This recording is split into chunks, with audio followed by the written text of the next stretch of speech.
Shri Chandrashekhar please.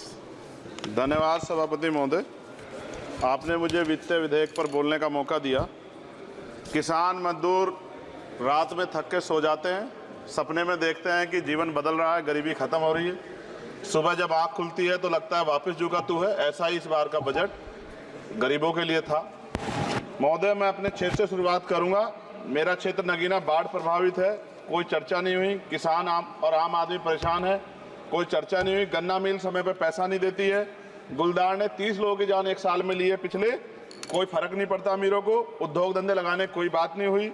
Medical college और AIIMS के निर्माण की कोई बात नहीं हुई। ग्रामीण क्षेत्रों में खेलों को बढ़ावा देना, स्पोर्ट कॉलेज की कोई बात नहीं हुई।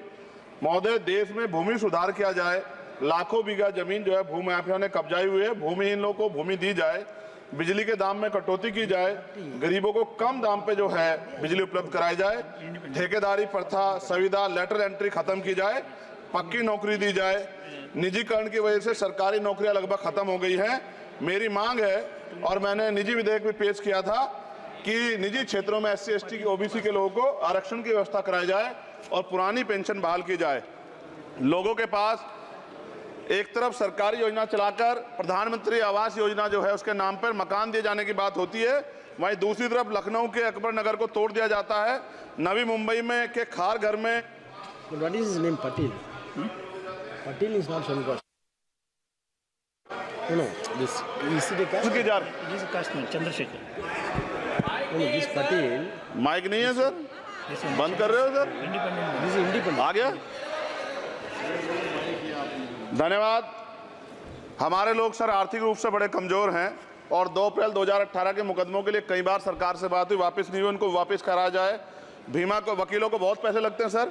भीमा कोरे गांव में 3000 लोगों पर मुकदमे हुए थे महाराष्ट्र में, वो वापस नहीं हुए। पुणे में दीक्षा भूमि जो हमारा गौरव है, उसका वहाँ पार्किंग बना के उसको अपमानित किया जा रहा है, इसको बंद कराया जाए। पेट्रोल पंप के जो डीलर्स मार्जिन है वो 2017 से नहीं बढ़ा सर, इसका असर ग्राहकों पे पड़ता है। इसका असर जो है पेट्रोल पंप के नेटवर्क सुचारू रूप से चलाने पे पड़ता है। डीजल मार्जिन की बढ़ोतरी ना होने से हजारों कर्मचारी, लाखों कर्मचारी जो वहाँ काम करते हैं उनके जीवन पर असर पड़ रहा है। सहारा का में 10 करोड़ जमाकर्ता का लाखों करोड़ों रुपए जमा है। कंपनी बंद हो जाने के कारण 10 लाख से ज्यादा एजेंट बेरोजगार हो रहे हैं, नौकरी कहीं है नहीं।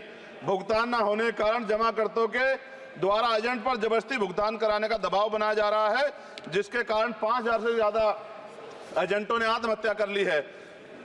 सभापति महोदय, उत्तर प्रदेश देश का सबसे बड़ा सूबा है, उसको इस बजट में कुछ नहीं मिला और बहुत सारे मेंबर, 80 के लगभग हम मेंबर जो है उत्तर प्रदेश जीत के आए, ना के बराबर मिला। यूपी में 25 करोड़ से ज्यादा आबादी है उत्तर प्रदेश के अंदर, 5 किलो राशन सरकार दे रही है, लेकिन जीवन जीने के लिए काफी नहीं है। और भी बुनियादी सुविधाओं की जरूरत पड़ती है अगर इज्जत की जिंदगी चाहिए, उसके लिए सरकार के पास कोई उपाय नहीं है। यूपी जब एक बड़ा राज्य है, लेकिन यूपी में भाजपा सरकार की विकास गति बहुत धीमी है। हमारी सरकार से, केंद्र की सरकार से मांग है, हमें यूपी की सरकार की चिंता नहीं है, लेकिन यूपी की जनता की चिंता है। मैं मांग करता हूं कि यूपी को 4 भागों में विभाजित किया जाए। डॉक्टर बाबा साहब अम्बेडकर ने कहा था 1995 में, उनकी बुक है थॉट्स ऑफ लिंग्विस्टिक स्टेट, किताब में कहा था राज्य जितना छोटा होगा राज्य की प्रगति उतनी होगी, जनता को रोजगार मिलेगा और जनता का जीवन संपन्न होगा। मोदी, एक बात मुझे आपसे कहनी है, आपने भी ये विषय उठाया था जब आप अपनी बात रख रहे थे, शेड्यूल कास्ट के साथ जो धोखा किया गया सुप्रीम कोर्ट के जरिए, आप इस बात को इस तरह समझे। 1.5 साल पहले मैंने मांग की थी, अगर इतना हितैषी हमारे लोग होते तो जब EWF 10% दे सकते हैं तो 5% शेड्यूल कास्ट के उन जातियों को दिया जा सकता था, लेकिन दृढ़ संकल्प और इच्छा शक्ति नहीं है गरीबों के उत्थान की। साथ साथ OBC की जातियां उनको भी दिया जा सकता था। ये जो हमारे साथ खेल किया गया है, ये खेल जो है इसमें बहुत गुस्सा है, सरकार को संज्ञान लेना चाहिए और सत्ता और विपक्ष दोनों जो है अपना स्टैंड क्लियर कर दें, क्योंकि दलित समाज, आदिवासी समाज इसको देख रहा है, वो भूलेगा नहीं। जो उनके गले काटने का काम करेगा उनको भूलेगा नहीं। और साथ साथ एक जो मेरी पर्सनल है सर, अभी मैं सुबह से प्रयास कर रहा था कि विनेश के लिए बोलूं, जब उसको डिस्क्वालीफाई किया गया, विनेश या नहीं, लेकिन ऐसा लगा जैसे हमें चाकू घुसेड़ दिया गया। मेरे आज भी याद है उस प्रोटेस्ट में मैंने रातें काटी हैं और 4-4 गोली खाई मैंने।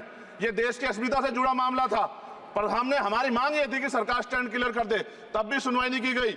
जब मंत्री बोलने आए तो हमने उनसे कहा कि हमें कुछ इंफॉर्मेशन चाहिए, उस पर बात नहीं हुई। सवाल ये है सर, 1 गोल्ड हमारे लिए आ रहा था और जब ये गोल्ड आता देश गौरवान्वित होता। और क्या व्यवस्था थी सर कि उसका वेट बढ़ गया, पता ही नहीं लगा सिस्टम के लोगों को।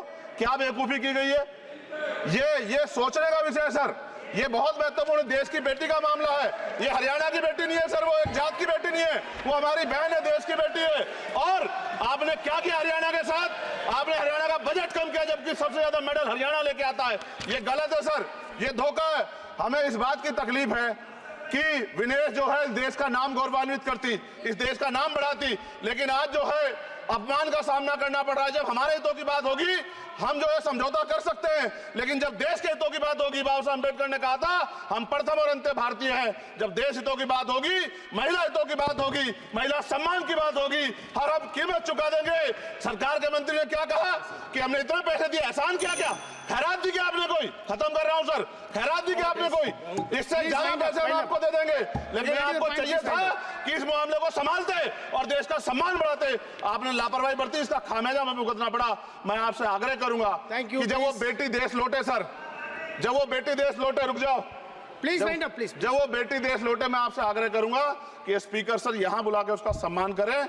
हम सब लोग, वो देश की बेटी है सर, देश के लिए गोल्डन गर्ल है वो, उसका सम्मान यहां किया जाए सर, हम चाहते हैं। बहुत बहुत धन्यवाद, आपने बात रखने का मौका दिया।